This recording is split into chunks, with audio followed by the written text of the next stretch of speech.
मैं गीता पर हाथ रखकर कसम खाता हूं, जो भी कहूंगा सच के अलावा कुछ नहीं कहूंगा। जज साहब, शहीद स्मारक पर जो भी कुछ हुआ मेरी आंखों के सामने हुआ। मुझे इस बात का ताज्जुब है और अफसोस भी है कि ब्रिगेडियर सूर्यदेव सिंह जैसे जिम्मेदार और सुलझे हुए अफसर ने ऐसा कदम क्यों उठाया जिससे निर्दोष लोग मारे गए। इस हत्याकांड के जिम्मेदार ब्रिगेडियर सूर्यदेव सिंह ही हैं।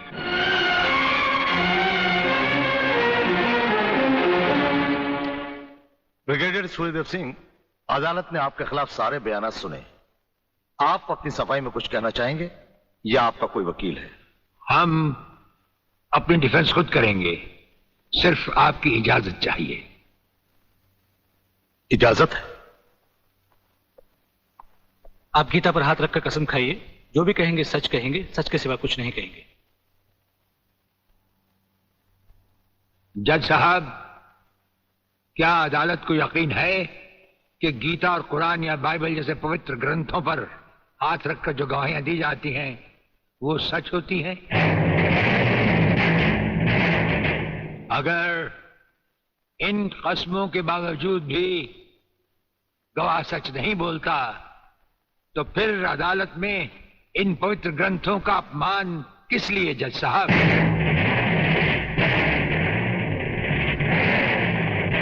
अगर फैसला ऐसे सबूत और गवाहों की बिना पर ही होता है जो पैसे से खरीदे जा सकते हैं तो बंद करवा दीजिए ऐसे रस्म और रवाज जो कि झूठे हैं। ये मुकद्दस ग्रंथ हमारे धर्म और ईमान का ताज है, हमारी जिंदगी की बुनियाद है। हम ये कसम खाएं भी तो कैसे खाएं? यह अदालत आपकी दलीलों की कदर करती है ब्रिगेडियर साहब, लेकिन यह अदालत की बरसों पुरानी रस्म है जो मैं नहीं बदल सकता। तो फिर हम भी अपने जमीर के खिलाफ नहीं जा सकते, चाहे वो अदालत हो या जंग का मैदान। आप अपना फैसला सुनाकर अदालत की रस्म को पूरा कीजिए।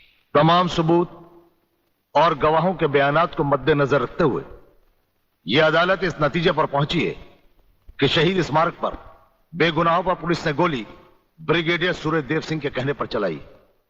इसलिए यह अदालत ब्रिगेडियर सूर्यदेव सिंह को 1 साल कैद की सजा सुनाती है।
हमारी मीटिंग का बंदोबस्त हो गया? Yes sir. सूर्यदेव सिंह को आप जेल के तहखाने में मिल सकते हैं। गवर्नमेंट डिसिप्लिनरी एक्शन का मामला है, इसलिए हमारे साथ हमारे सेक्रेटरी के अलावा और कोई नहीं जाएगा। Right sir. This way please.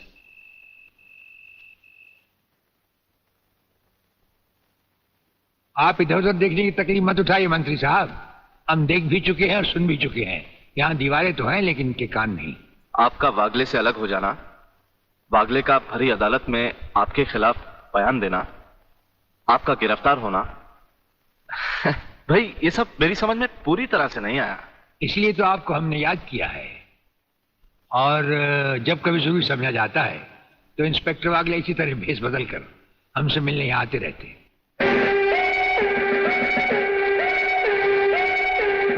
Sir, brigadier साहब का हमसे अलग होना, जेल में आ जाना, इससे दुश्मन हमें कमजोर समझकर लापरवाह हो जाएंगे और उनकी इसी लापरवाही का फायदा उठाकर हम उनकी जड़ें आसानी से काट सकते हैं। हम जिन जराइम की तलाश में हैं उसकी कुछ जड़ें इस जेल की 4 दीवारी में भी पैवस्त हैं। उन्हें ढूंढकर निकाल कर हमें खोदना होगा। और मंत्री साहब, आपसे खास बात ये कहना थी कि हमारी गैर हाजिरी में इंस्पेक्टर वागले आपसे हॉटलाइन पर बातचीत किया करेंगे। ये जब कभी भी आपसे कहें, आप हमारे लिए रिहाई के ऑर्डर भिजवा दीजिएगा। ठीक है, आप जब चाहेंगे आपकी रिहाई के ऑर्डर्स भिजवा दिए जाएंगे। नमस्कार। Cheers!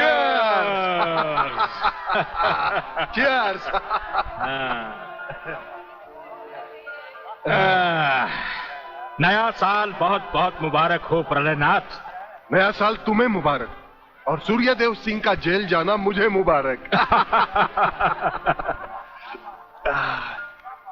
राधा बिटिया कहीं नजर नहीं आ रही। नजर तो तुम्हारा बेटा रसिक नाथ भी नहीं आ रहा। अरे भाई, इन नौजवान लोगों का हम बूढ़ों से क्या मतलब। मना रहे होंगे कहीं नया साल अपने जवान दोस्तों के साथ। प्लीज रसिक, ऐसा मत करो ना। अगर ऐसा नहीं करूंगा तो नए साल का सेलिब्रेशन अधूरा रह जाएगा मेरी जान।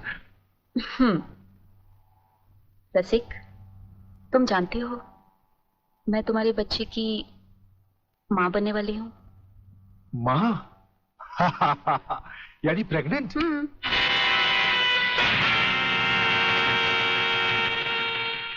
अनीता, तुम? हाँ, मैं। कह दो इसे भी, प्रेगनेंसी में परेशानी क्या है, करवा लो अबॉर्शन। शादी बाद में कर लेंगे, अभी तो हम बच्चे हैं। क्यों, यही कहा था ना तुमने मुझसे, और न जाने किस किस से कहा होगा। अनीता, अनीता, कब तक तुम मुझे यूं ही ब्लैकमेल करती रहोगी? राधा, राधा ये सब तुमसे झूठ बोल रही है। ये मुझे बदनाम करना चाहती है। इसकी बातों में मत आना तुम। मैं भी तुम्हारी तरह इसकी भोली भाली बातों में आकर इसके बच्चे की माँ बनने वाली हूँ। बच्चे की माँ?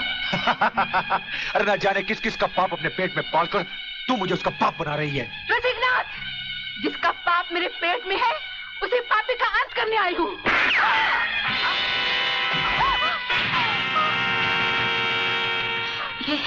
ये तुमने क्या किया?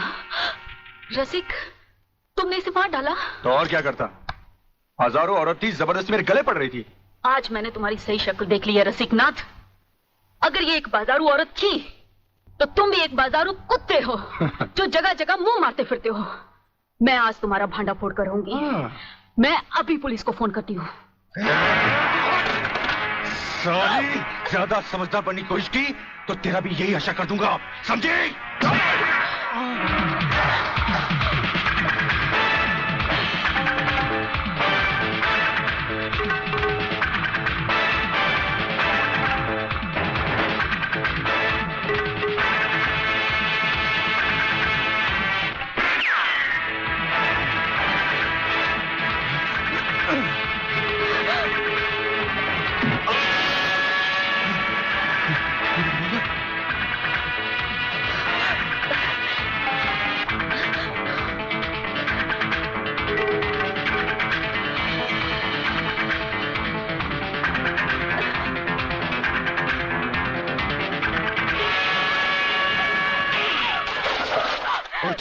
पुलिस को बताएगी,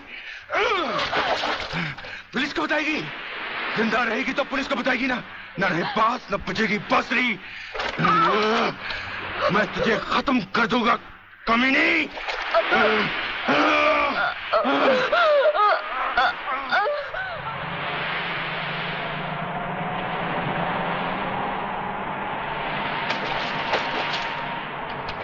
तो पीने का मजा ही नहीं आता। अरे क्या हुआ? अबे सामने देख, लड़की की लाश।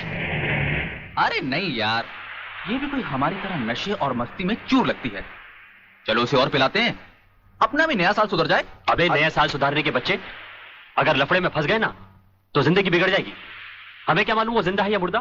क्यों संजू? कुछ भी हो आलोक, मगर इंसानियत के नाते उसे देखना हमारा फर्ज है। चलो चलो देखते हैं।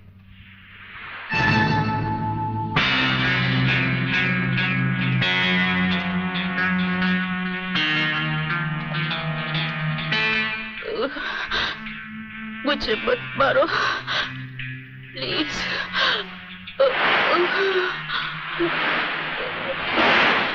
भगवान के लिए मुझे मत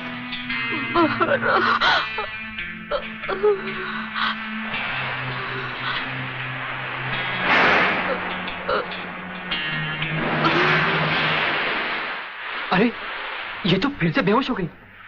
लगता है किसी ने इसे बहुत मारा है। चलो इसे अस्पताल ले चलते हैं। डॉक्टर साहब। यस, क्या बात है? डॉक्टर साहब, ये लड़की बहुत सीरियस है, आप बचा लीजिए प्लीज। लड़की? कहाँ है लड़की? कौन है ये? हम नहीं जानते। तुम नहीं जानते तो इसे लेके क्यों आए हो? कहां से लाए हो? बीच से। ये हमें बीच पर बेहोशी की हालत में मिली थी। बेहोशी की हालत में?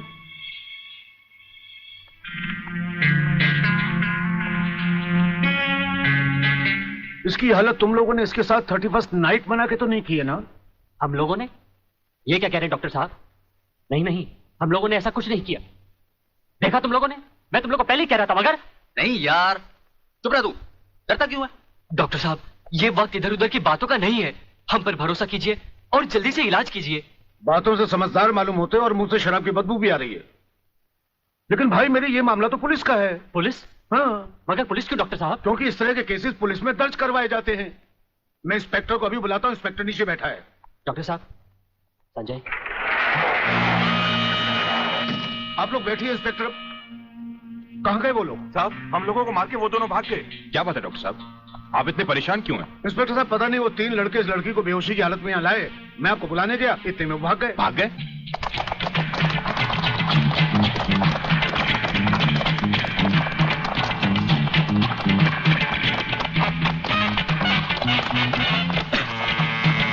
अरे जल्दी कर।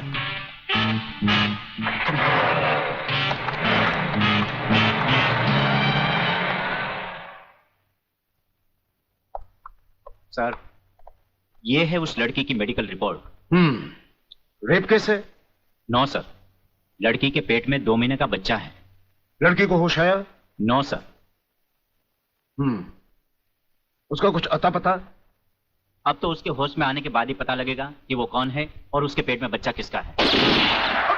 Uncle save me uncle. अरे अंकल सेव मी अंकल। अरे बेटे, अंग्रेजी को मार गोली और हिंदी में समझा। क्या बात है? काकाश्री, पिताश्री मेरे परलोक सिधारने का प्रबंध कर रहे हैं। अरे तुम वो मेरी हत्या कर। तुम जैसी कमीने औलाद को मार डालना ही बेहतर होगा। देखता हूँ आज तुम्हें कौन बचाता है। प्रलयनाथ, तुम बीच में मत बोलो जीवनलाल। इस कमीने ने आज मेरी इज्जत मिट्टी में मिला दी है। मैं इसे जान से मारू। बात क्या है? क्या किया है इसने? ये बात तुम मुझसे पूछो तो अच्छा होगा। अच्छा अच्छा, रुक जाओ, शांति करो। बेटे रसिक, चलो उठो, बताओ क्या बात है? अंकल, अंकल मैं। हाँ हाँ बोलो, डरो मत। अंकल मैं एक लड़की से मोहब्बत करते हो, यही ना? हाँ। तुम भी कमाल करते हो प्रलयनाथ। बेटे की मोहब्बत बर्दाश्त नहीं कर पाए, उसे मारने पर तो लाए। अरे मोहब्बत करना तो आजकल के नौजवानों का फैशन है।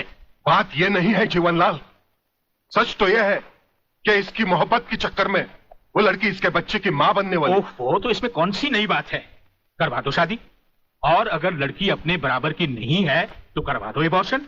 मगर जीवनलाल बात यह है। अरे यार, ऐसे मामले में बात कुछ नहीं होती, सीधी सी बात है। अगर वो लड़की नहीं मानती तो पैसे वैसे देकर अपनी जान छुड़वा लो, और अगर फिर भी नहीं मानती तो तुम्हारे लिए किसी की जान लेना कौन सी नई बात है? प्रलयनाथ, तुम तो खामखा उस लड़की के लिए अपने बेटे की जान के पीछे पड़े हो। दरअसल बात यह है जीवनलाल कि वो लड़की तुम्हारी बेटी राधा है।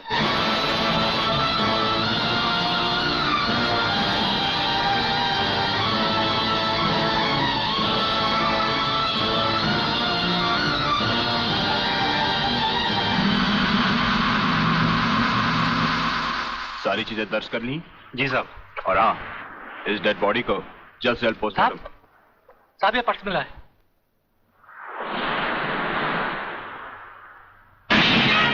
संजय आर चौहान।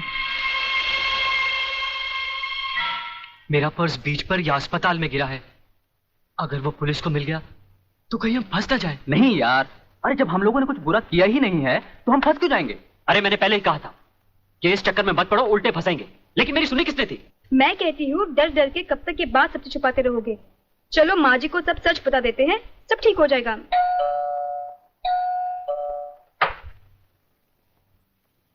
नमस्ते। नमस्ते। क्या बात है इंस्पेक्टर साहब? हम शक की बुनियाद पे आपके बेटे संजय और उसके 2 दोस्तों को गिरफ्तार करने आए हैं। गिरफ्तार? क्यों? क्या जुर्म किया है उन तीनों ने? ये आप अपने बेटे से पूछ लीजिए।